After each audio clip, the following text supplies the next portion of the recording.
خواتین و حضرات، ایک بہت ہی دردناک سے موضوع، بہت ہی ٹریجک موضوع کو ہم نے چھیڑ لیا ہے دسمبر کی مناسبت سے، ڈرگ ابیوز. اور جو انٹروڈکٹری ویڈیو تھی اس میں آپ نے سنا کہ میں نے اسے اس زرد پتے سے تشبیہ دی جو ایک درخت پر سوکھ جاتا ہے. آج تھوڑا سا گہرائی میں جا کر آپ کو ڈرگ ابیوز کے بارے میں کچھ ایسی حقیقتیں آپ کے ساتھ شیئر کرنا چاہتا ہوں جو ہماری نظروں سے اوجھل ہیں. اس میں پہلی ریکوائرمنٹ تو یہ ہے کہ کچھ مسکنسیپشنز ہیں، کچھ متس ہیں، کچھ ایسے تصورات پائے جاتے ہیں ڈرگ ابیوز کے حوالے سے ان کا کوئی تعلق سائنس سے نہیں. اور یہ جو میرا فیوریٹ ماڈل ہے دماغ کا، ویڈیو میں آپ کو دکھاتا رہتا ہوں. میں آپ کو یہ بتانا چاہتا ہوں کہ سب سے پہلے ہمیں یہ ریکگنائز کرنے کی ضرورت ہے کہ ڈرگ ابیوز، سبسٹنس ابیوز، جو بھی نام آپ اس کا رکھنا چاہتے ہیں رکھ لیجئے، یہ برین ڈس آرڈر ہے. یہ ایک بیماری کا نام ہے، یہ ایک رویے کا نام نہیں ہے. جب تک ہم ڈرگ ابیوز کو ایک رویہ سمجھتے رہیں گے تو ہم اسے مکس اپ کرتے رہیں گے ان باقی تمام رویوں کے حوالے سے جو ہمارے ہیں، اور بالعموم ہم انہیں ڈیفینڈ کرتے رہتے ہیں. مثلا ہم یہ سمجھتے ہیں کہ ڈرگ ابیوز ایک ایڈکشن کا نام ہے جس میں کہ آپ ہیروئن کے ساتھ یا شراب کے ساتھ یا چرس کے ساتھ یا افیون کے ساتھ یا پھر اب جو کامنلی یوزڈ سبسٹنسز ہیں آئس، میتھ، کوکین، ان کا مسلسل استعمال انسان کو ایڈکٹ بنا دیتا ہے ان کا، جو کہ بالکل صحیح ہے. لیکن یہ سارا کچھ انسان اس لیے کرتا ہے کیونکہ وہ غلط کمپنی میں پھنس جاتا ہے. یعنی کہ اس کے ارد گرد ایسے لوگ ہوتے ہیں، وہ بہت اچھا بچہ ہوتا ہے لیکن اتفاق سے کسی دن ایسی جگہ پر ایسے بدقماش لوگوں اور اوباش نوجوانوں کے درمیان گر جاتا ہے جو ڈرگ ابیوز کر رہے ہوتے ہیں، اور وہ ان کو ایک ایکسپیریمنٹ کے طور پر کرتا ہے اور پھر اس کو اس کی لت پڑ جاتی ہے اور اس کے بعد وہ ڈرگ ابیوز. یعنی کہ ہر ماں باپ جس بچے کو میرے پاس لے کر آتے ہیں اور یہ کہتے ہیں کہ اس کا کچھ کر دیجئے، وہ یہاں سے شروع کرتے ہیں کہ ڈاکٹر صاحب ہمارا بچہ بہت ہی اچھا بہترین بچہ تھا، بہت ہی شریف النفس، بھولا بھالا تھا، اس کو محلے کے، شہر کے، سوسائٹی کے بہت ہی برے انسانوں سے اس کی محفل ہونے لگی، اور جب وہ اس محفل میں جانے لگا ریگولرلی تو پھر اس کا ایک فال آؤٹ یہ ہوا کہ یہ اب ڈرگ ابیوزر بن گیا ہے اور اب اس کی زندگی تباہ و برباد ہوگی.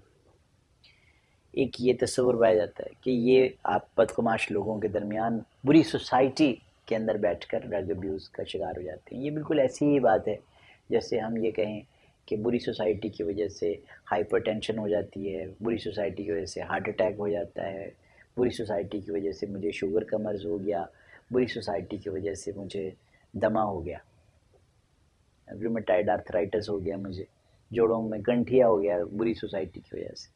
تو اگر یہ سب مرض بری سوسائٹی کی وجہ سے ہو سکتے ہیں تو پھر ڈرگ ابیوز بھی بری سوسائٹی کی وجہ سے ہو سکتی ہے. لیکن یہ بات تو آپ کو اچھی طرح سے پتہ ہے کہ اگر ایک شخص جسے ڈائبٹیز میلائٹس ہے وہ مٹھائی کی دکان پہ کام کرنے لگا تو اس سے کوئی خاص اس کو افاقہ نہیں ہونے والا شوگر میں. وہ ایسی جگہ نہیں ہے جہاں پر اسے ہونا چاہیے، بیکاز یہاں اس کیفیت میں اس کے چانسز ہیں کہ وہ کبھی یہاں سے گلاب جامن کھائے گا تو کبھی وہاں سے کلا کند کھا لے گا. یہ بات تو سچ ہے. تو ایک انوائرمنٹ کا رول ضرور ہے، وہ رول ہائپر ٹینشن میں بھی ہے. یعنی اگر ایک ہائپر ٹینشن والا بینکر ہر وقت اپنے ٹارگٹس میٹ کرنے کی کوشش کرتا رہے گا کیونکہ the president is breathing down his neck کہ تمہارے ٹارگٹس میٹ نہیں ہو رہے ہیں، تو ظاہر ہے وہ جو ماحول کریٹ ہوا ہوا ہے بینک کے اندر اس سے اس کے بلڈ پریشر پہ کوئی اچھے اثرات تو نہیں پڑنے لگیں گے. اگر کوئی شخص باغ میں چلا جاتا ہے اور اسے چھینکیں آنے لگتی ہیں اور اس کے بعد اس کا دمہ ہو جاتا ہے تو اس کا یہ مطلب تو نہیں ہے کہ اس کو جو برونکیل ایسما ہے وہ صرف اس وجہ سے ہے کیونکہ وہ باغ میں گیا تھا. نہیں، ماحول کا ایک رول، ایک پرٹیکولر امپیکٹ ڈرگ ابیوز پر بھی ہے اور اس کو ہم بڑی تفصیل سے ڈسکس کریں گے. لیکن پہلے آپ یہ سمجھ لیجئے کہ یہ ماحول کی بیماری نہیں ہے. اس میں ماحول کے وہ ایلیمنٹس یا وہ اسپیکٹس ضرور ہیں جن کا ابھی میں نے آپ سے ذکر کیا جو باقی بیماریوں میں بھی ہیں، لیکن یہ خود ماحول کی وجہ سے نہیں ہوتا. کیا ہوتا ہے اس کے بارے میں آف کورس ہم تفصیل سے بات کریں. دوسرا یہ کہ ایک فلم بنی بہت سال پہلے، اچھا ہم جب چھوٹے تھے تو وہ اس سے پہلے ریلیز ہو کے جا چکی تھی، لیکن اس کا ہم ذکر سنتے رہتے تھے. وہ ہندوستان میں بنی تھی، ایک بنگالی ناول تھا اس کے اوپر بنی تھی، دیوداس. لیں جناب، اس دیوداس نے جو کمال کیا وہ یہ کہ ہر کوئی شخص یہ سمجھنے لگا کہ ہر شرابی اصل میں ایک ناکام عاشق ہے. تو اس کو چونکہ اس کو وہ جس سے عشق کرتا تھا، پیار کرتا تھا، وہ نہیں ملی، تو اس لیے اس آؤٹ آف دیٹ ریجیکشن وہ بن گیا شرابی.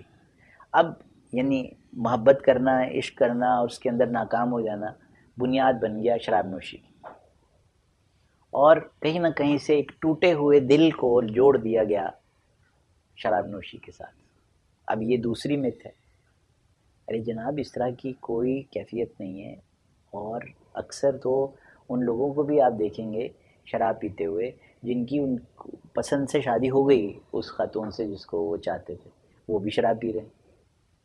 تو یہ تو بہت خوب ہے کہ نہ ملے تو بھی شراب پی رہے ہیں اور مل جائے تو بھی شراب پی رہے ہیں. یہ بھی کسی طرح کی مسکنسیپشن ہے جس طرح کی آپ نے ڈرگ ابیوز کے بارے میں بنا رکھی.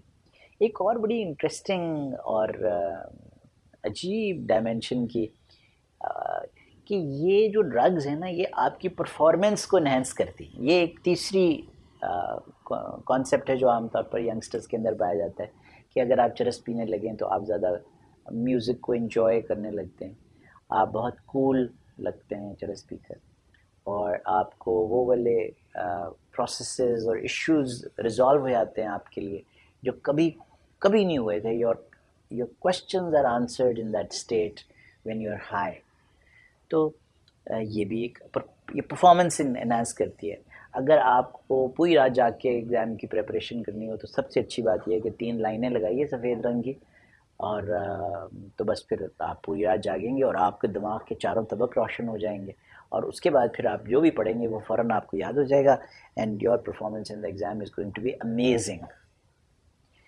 تو اسی طرح کی سیکشل پرفارمنس کے حوالے سے بھی توہمات پائی جاتی ہیں. تو جیسے میں نے آپ سے وہ 2 چیزوں کا ذکر کیا، اس طرح سے یہ بھی ذہن میں رکھیے کہ یہ ساری باتیں کسی حد تک صحیح ہیں، پرفارمنس بڑھاتی ہیں یہ ساری ڈرگس، لیکن یہ ایکچولی ڈسٹرائر ہیں پرفارمنس کی ان دا لانگ رن. یعنی شارٹ ٹرم میں وہ آپ کی اس پرفارمنس کو بڑھائیں گی جس کو لانگ ٹرم میں آپ برباد ہو جائیں گے اس پرفارمنس کے حوالے سے.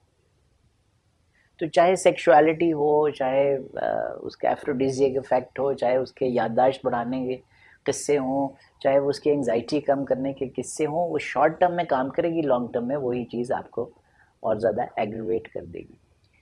ایک جسٹیفیکیشن، آخری جسٹیفیکیشن آج کی ویڈیو کے حوالے سے آپ تک پہنچاؤں، وہ جسٹیفیکیشن یہ ہوتی ہے کہ جناب میں بہت زیادہ سٹریس میں ہوں. تو اگر آدمی شام کو آ کے بہت زیادہ دباؤ میں ہے اور وہ تھوڑا سا انوائنڈ کرنے کے لیے ہلکا سا تھوڑا سا، آپ سمجھ گئے نا میں کیا کہہ رہا ہوں، کر بھی لے تو کیا حرج کی بات ہے.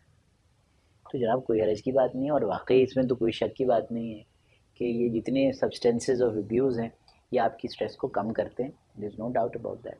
لیکن وہی بات جو میں نے ابھی چند لمحے پہلے کی کہ جب آپ اس سے انیشیلی اپنے سوروز کو ڈراؤن کرنے کے لیے یوز کرتے ہیں اس گلاس کو یا اس سوٹے کو یا اس سنف کو، تو یاد رکھیے گا کہ دنیا کے بیسٹ سوئمرز سورو، آپ انہیں ڈبو نہیں سکتے کسی نشے میں. جب آپ جاگیں گے اس نشے سے وہ that same sorrow will be staring straight into your eyes. تو آج تو جناب اتنا ہی کہ اس کے بارے میں توہمات کیا ہیں، اس کے بارے میں سائنسی حقیقتیں کیا ہیں، برین کا اس کے بارے میں کیا رول ہے ڈرگ ابیوز میں، اس میں کون کون سے فیکٹرز ہیں جو کوزیلٹی میں انوالوڈ ہیں ڈرگ ابیوز کی، یہ جو معاملہ ہے اس کو کس طرح سے حل کرنے کی ضرورت ہے. یہ وہ موضوعات ہیں انشاءاللہ تو آنے والی ویڈیوز میں ہم آپ کے ساتھ شیئر کریں گے on this new issue of drug abuse.